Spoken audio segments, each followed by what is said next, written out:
Hi everyone, welcome back for FR preparation plan under my guidance. I am very much happy to see your response for this FR preparation plan for the upcoming exam. Many of you have joined Telegram group showing your interest for the test schedule which I am going to plan from 1st September to 15th September. And if you have not joined the Telegram group, please join that group. For that group, the link has been given in the description of this video. Now, I think with the slide you have understood why I am here. So why I am here to give you the tips regarding how to write answer for paper 1 financial reporting. So before you write test under my guidance, I want you to make sure how you are writing answer so that you are prepared for the drafting of the answer in the main exam conducted by ICI. Let's start. So, how to write answer? So, in financial reporting paper, there are two type of questions which are normally asked. One is practical based question. One is case study based question. Correct? Practical based question means example, prepare consolidated balance sheet after business combination or draft balance sheet. Correct? Calculate some amount, suppose calculate liability component or calculate earning per share. Correct? Give journal entry, give necessary ledger account, for example in share based payment. These are practical based questions.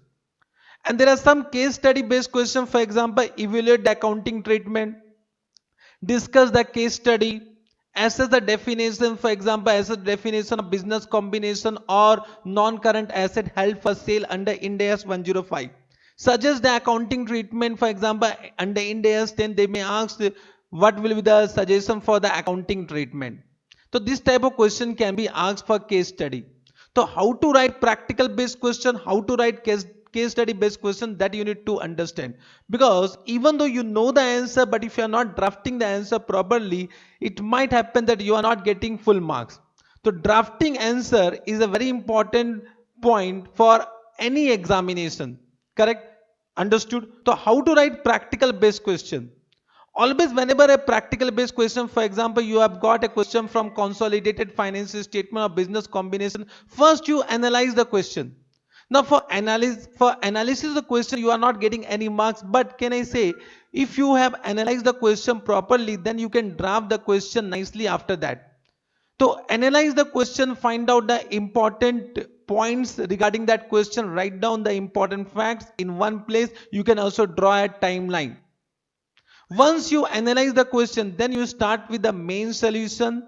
For example, balance sheet with notes to account, then supported by working note, and then supported by assumption. Means if suppose they have asked consolidated balance sheet, first you should write down balance sheet, then with notes to account, then supported by working note, then supported by whatever assumption taken. Correct? But normally in exam, if you find that if you start with the balance sheet, you will not be able to uh, write balance sheet without working note. So my suggestion is that you can also start with working note, because you don't know how much space need to be left for the balance sheet. Correct? Now so you can start with working note, then you write down the main solution, and then at the end write down all the assumption taken. Understood? However, ICA suggests that first you write down the main solution supported by working note and then supported by assumption. But it is not practically possible to follow this in exam. So my suggestion is that you can start with all the working note. First write down all the working note, so that now with working note you can prepare your balance sheet, means balance sheet or journal or what, any ledger account. Have you understood? So first my suggestion, start with working note, then write down main solution, and at the end write down all the assumption taken. Correct? Whatever assumption you are taking, write down point wise. Point wise. Understood? And if time permit, in the main solution also refer the working note number. If time permit, if the time is not permitting, that you can ignore. Correct? So in the main solution you should also refer the working note number, and whatever note of assumption has been taken, that note number can be also mentioned. This is the way to write down the practical based questions. Understood? Yes, sir. Now coming to case study based question. Case study based question are divided into four parts. First, you should start with the related provision for that question. Can I say once you read the question, you will understand it is related to which Ind AS and for which provision. Correct. So write down the Ind AS number, Ind AS name, and the related provision. Start with that only. Normally, Normally, examiner will refer that provision and will give the mark. They have no time to read the balance part. Are you getting? So normally the first para and the last para of the case study based question is very important. First para is what? The related provision of the Ind AS. Then write down the fact of the case. Whatever case is given the question, that only you write down in your own simple words. Means don't waste your time for writing the fact of the case in some what? Some different or complicated words. Write down the same question in simple word, fact of the case. Then explain that case study, explain that fact with the related provision, whatever you have given in the first para. So explanation should be very much simple and short. Don't waste your writing, don't waste your time in writing the long para. Because the marks will be given for the quality, not for quantity. Understood? So the next third para is what? Explanation. Explain in the simple word. There is no need to write down the complicated words. The key words should be underlined. Then at the end you should conclude. Conclusion should be given what is the correct accounting treatment. Conclusion. And if any alternative answer is available, that also should be specified. So alternative answer means what? Suppose sometime the question is not giving proper information about the fact. Then depending upon the different fact, different conclusion may be drawn. For example, if I take one example of Ind AS 10, they have said that fire has occurred and a loss has been incurred by entity. So going concern may be affected or not be affected, may be affected or may not be affected. So if going concern is affected, then some other solution will be there. If going concern is not affected, then some other treatment will be there. So if the question is not clear, give alternative answer for that. Understood? Yes, sir. But alternative answer is given only when the question is not clear. If the question is clear about the fact, then don't write any alternative answer.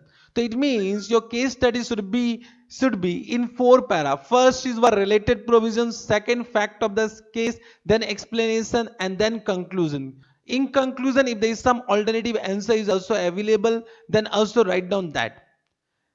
Then key point is what? Underline the keywords.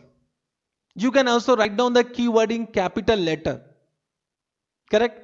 Understood? And write point wise. Write point wise. Avoid big para. Avoid big para in exam. I hope you have understood how to write down case study based question. The practical based question you have understood, case study based question you have understood. Now some important tips which you need to keep in your mind while writing financial reporting paper. First, don't focus on quantity, focus on quality of the answer. Quantity is not at all important, quality is important.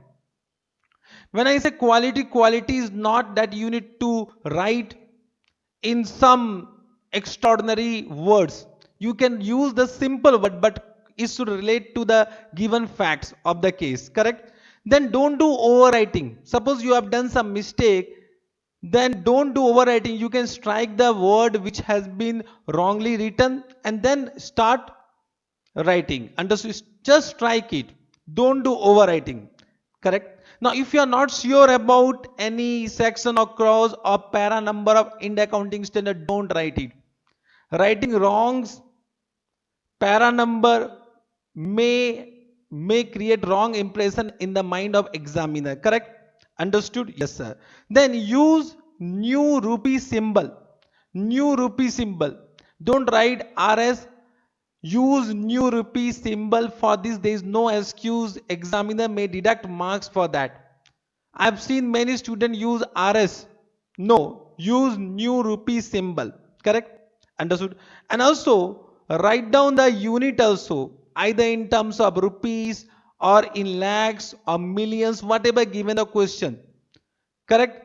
For example, there is a question of kgs for the what unit. To write down kgs, this question is based on which unit? kilogram. Understood? Yes, sir. Then if the answer require any formula, write down that formula. For example, they ask you to calculate earning per share. Normally students don't write down formula. Formula need to be written, and it should be what written in a box. The formula is also important. Write down that formula. Are you getting? The formula should be written in a box so that examiner can identify that formula very easily. Correct? Then start any new question with a new page. Correct? Start any new question with a new page. Even though suppose question number 1 has 3 sub questions.